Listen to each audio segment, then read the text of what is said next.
Labas, ar ką nors darai? Aš kažką dariau. Tokį priedą hidrauliniam manipuliaciniam vežimėliui. Jaunimas sakytų, kad tai yra tokia išmaninga funkcija. Iš tikrųjų, jis pats vairavo hidraulinį sunkvežimį. Neturi visiškai tokios reikšmės, nenaudojate jo taip dažnai, bet aš džiaugiuosi, kad jį turiu. Jį turiu jau apie 5 metus, iš tikrųjų nuo bendradarbiavimo su Unimas pradžios. Ir jis man labai praverčia pradžioje, kai įrengiau dirbtuvę, manipuliuojant su sunkiais įrenginiais ar jų dalimis. Taigi, vertinu manipuliacinę techniką iš Unimats, kuri man jau kurį laiką ištikimai tarnauja. Tiek platforminis vežimėlis, tiek vežimėlis su hidrauliniu kėlimu pakeičia kitą žmogų, be kurio negalėčiau apsieiti manipuliuojant. Bet vėliau taip pat, pavyzdžiui, surenkant baldus arba kai montavau židinio įdėklą, puiku. Tiesiog nuleidžiate jį į žemiausią padėtį, uždedate ant jo krovinį ir tada pakeliate jį visiškai sklandžiai į reikiamą aukštį. Bet kaip sakau, daugumą laiko tas vežimėlis pas meistrą ilsisi, kas yra gaila. Ir taip man kilo mintis, kad galėčiau jį panaudoti ir tarp kitko. Jau kurį laiką galvoje turėjau būtent tokį priedą ir dabar gailiuosi, kad to neįgyvendinau anksčiau, nes jau po kelių dienų paaiškėjo, kad tai yra daug naudingiau, nei galėjau įsivaizduoti. Tas vežimėlis pats savaime yra tokia pigiausia versija. Turi tik paprastą žirklinį mechanizmą ir todėl galima pakelti iki 77 cm aukščio. To daugeliui dalykų pakanka, bet jei norėčiau jį naudoti kaip pagalbinį stalas stalo pjūklui, tai yra per mažai, ten reikia bent 90 cm. Ir tada man kilo mintis, kad galėčiau pasidaryti tokį priedą, kuris turės daugiau funkcijų. Tuoj pat jums tai paaiškinsiu. Kaip sakau, jei noriu tai naudoti kaip pagalbinį stalą stalo pjūklui ir reikia, kad medžiaga slystų, tai reikia, kad viršus būtų gražiai lygus. Taigi, aš panaudojau folijuotą fanerą, iš šios pusės lygiai folijuotą. Bet tada man kilo mintis, kad jei norėsiu ant to pastatyti ką nors, kokį nors įrenginį, nesvarbu, ar tai būtų mobilus obliavimo staklės, skersavimo pjūklas ar osciliacinis šlifuoklis, tai būtų negerai, kad slysta. Reikia kažko neslystančio. Taigi, aš padariau taip, kad iš šios pusės tai būtų neslystantis paviršius, be to dar įfrezuodavau tokius tvirtinimo profilius. Na, o kita dalykas, kad tai neslystų ant stalo, be to, kad turiu tokią neslystančią padą, kuri nėra visiškai visagalė, galvojau, kaip tai padaryti. Ir man kilo mintis padaryti tokias dvipusės atramas. Taip, kad tiek vienoje, tiek kitoje padėtyje būtų tiesiog stabilų. Tai yra visuose 4 kampuose. Ir veikia puikiai. Na, o visas tas priedas. Arba visa ta konstrukcija yra pagaminta praktiškai iš vienos medžiagos, būtent iš tos folijuotos vandeniui atsparios faneros, kurios atsargų turėjau dar iš laikų, kai kainos nebuvo pakilusios. Todėl man tai kainavo. Praktiškai nieko. Žinoma, šiandien tai jau bus šiek tiek brangiau, bet vis tiek manau, kad tai verta. Pirmiausia, aš tai išpjoviau naudodamas panardinimo pjūklą, iš didelės plokštės, o tada mažesnės dalis jau formavau naudodamas stalinį pjūklą. Na ir galiausiai, kadangi nusprendžiau, jog kampinės dalis sujungsiu 45 laipsnių kampu, turėjau dar padaryti įstrižus pjūvius. Tada galvojau, kaip tai sujungsiu. Vis dėlto laminuota fanera gana prastai klijuojasi. Ant jos nelaiko įprasti staliaus klijai, netgi poliuretaniniai. Taigi, man kilo mintis, kad galėčiau tai prisukti, bet nenorėjau, kad viršutinėme krašte būtų varžtai. Todėl galiausiai pabandžiau tai priklijuoti ant lamelių. Žinoma, tai būtų galima padaryti ir su kaiščiais, bet būtent kampiniuose, sujungimuose lamelės yra geresnės, todėl lamelės naudojau visur. Čia kampuose yra 10, o tarp stulpų ir plokščių yra didesnės 20.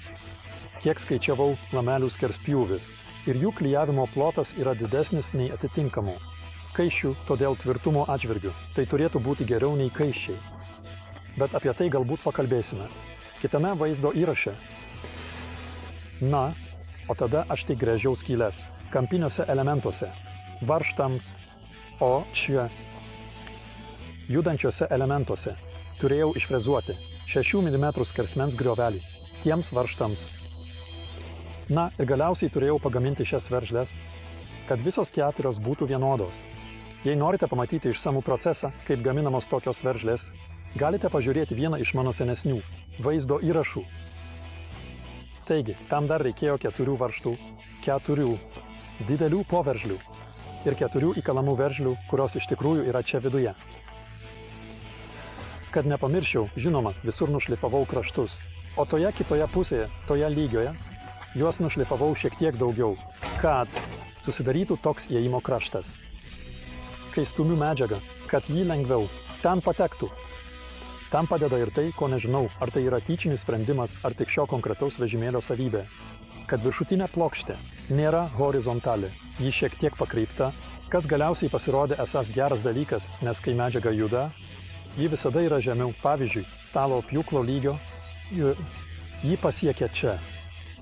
Tas įėjimas yra visiškai sklandus.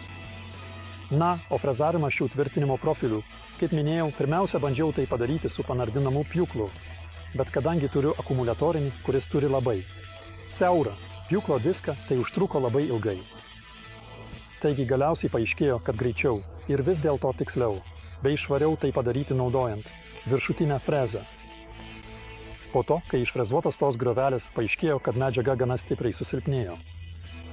Tada man kilo mintis, kad galėčiau įdėti vertikalės pertvaras, tačiau tai padalintų vidinę erdvę.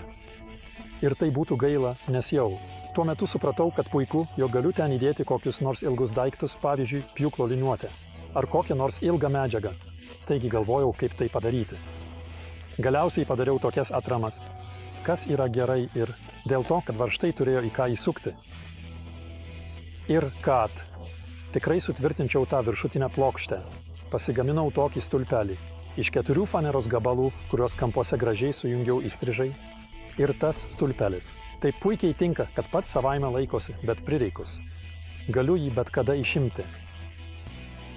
Kalbant apie patį vežimėlio valdymą, tai šiuo būdu jis nuleidžiamas žemyn. Ir štai kojos svirtis. Iš tikrųjų ją pumpuoja. Yra hidraulika, todėl kartais reikia spręsti hidraulinio aliejaus keitimą. Kadangi kiekviena hidraulika turi tam tikrų nesandarumų, tai aišku, ypač jei jį apkrauta, kad po kurio laiko jį gali šiek tiek nusileisti žemyn. Čia yra tokie stabdžiai, kuriais galite iš tikrųjų nustatyti tam tikrą aukštį. O jei norėtumėte nustatyti kitą aukštį, galite arba padaryti tuos stabdžius ilgesnius, arba po jais padėti kokius nors medinius kaladėlius. Na, ką dar galiu pasakyti pabaigai? Tai nėra pilnavertis pakaitalas dideliam hidrauliniam darbastaliui, kuris, žinoma, yra didesnis. Kitaip suprojektuotas, manau, kad ir stabilesnis, bet kelis kartus brangesnis.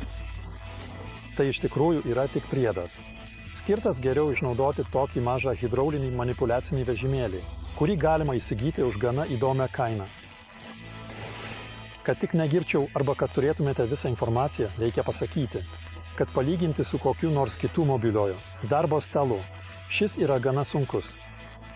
Bet kita vertus, galimybė tiksliai milimetro tikslumu reguliuoti aukštį, kaip jums reikia, yra neįkainojama.